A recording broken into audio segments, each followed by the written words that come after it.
The pandemic panic. It gripped us all. If it didn't grip you, then you were somehow living in oblivion. Welcome back to Talking with Jazz, with your host, Big Daddy. If you haven't realised by now, then you should understand that this series of videos is my recollections during the year of 2020. It's my reflections on life up until this point and looking beyond this point. And it was part of the pandemic. Everything is part of the pandemic. Every aspect of life has changed in just a little strange way. You know, you have all these face masks lying around. You know, I mean, I don't need to go there. I could just talk examples all day. You probably have your own personal ones that you'd like to think about.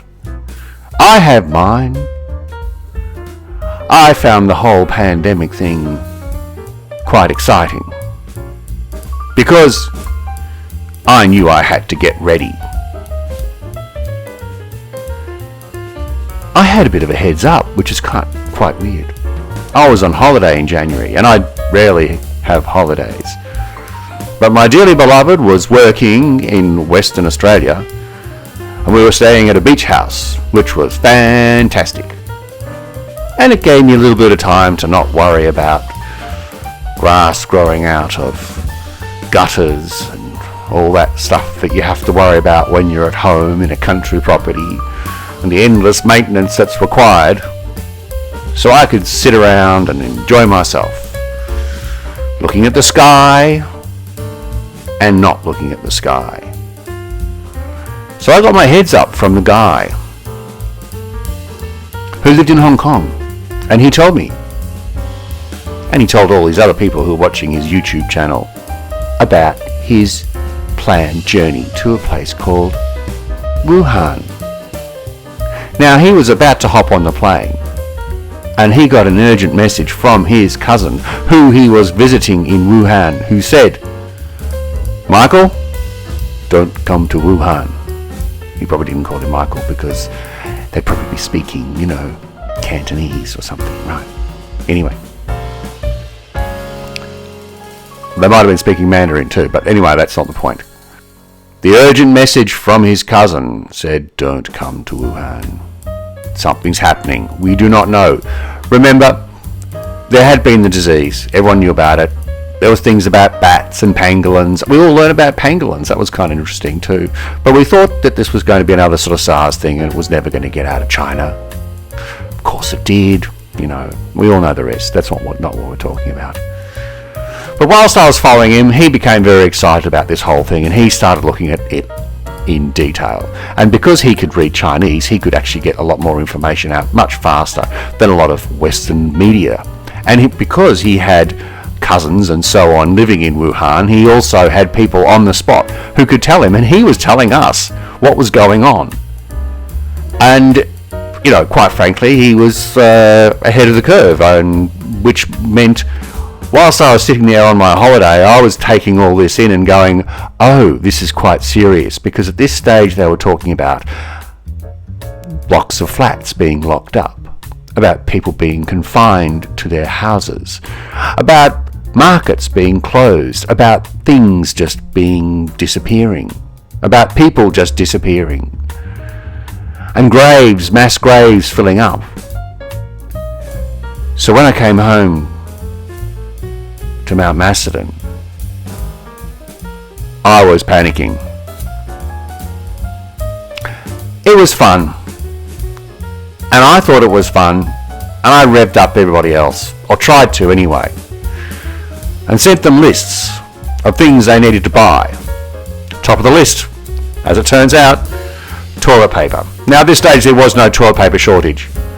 And so when people saw my list and thought, Paul, you are an idiot, they went off and bought those little packs of toilet paper, you know, with just 2 rolls in it, and then put them on their kitchen bench and took a photo of them saying, "Yes, we listened to you, Paul, you crazy coot." Little did they know that it wasn't a joke. I had stocked up, and the joke was on everybody else. Those tweets, those emails, those little return texts, they didn't age well. People sent me photos of themselves with face masks holding toilet paper. This is true. They thought it was hilarious.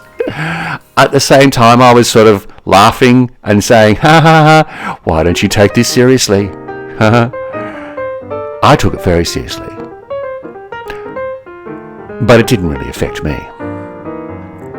As in, it was probably never going to affect us. Because we live in isolation anyway. And we always have about 6 months worth of groceries on hand, even if we did have to get down to the bottom of the nut bowl or whatever to survive. I'm sure we could survive without ever stepping out of the house. And that was my plan. So I did stock up somewhat. And this is well before toilet paper madness, so don't accuse me of, But during toilet paper madness, which was about a week or two, I did happen to go to the shops.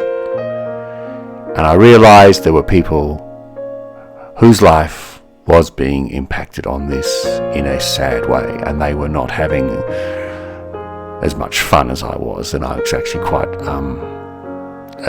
distressed by this.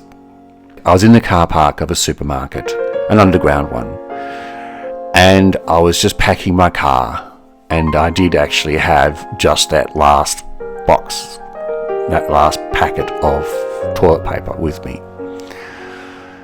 And this woman came up to me with her, I assumed her daughter, who was clearly Down syndrome and, sort of a bit confused and all that sort of stuff. And the mother was frantic and was yelling at me, "Where did you get the toilet paper from?" And I said, "Oh, it's, I didn't have the presence of mind to say, look, you can have mine or whatever," which is kind of what I wished I'd done, obviously. I knew actually the shop had lots of toilet paper at that point in time.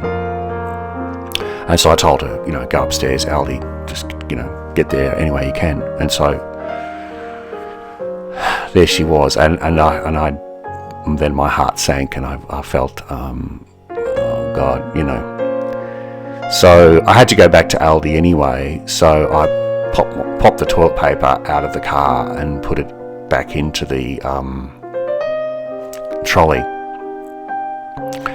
And I kind of ran to get there just in case they had got there and there were no toilet paper at the doors of Aldi. And fortunately, I noticed that she and her daughter were both carrying a packet of toilet paper each.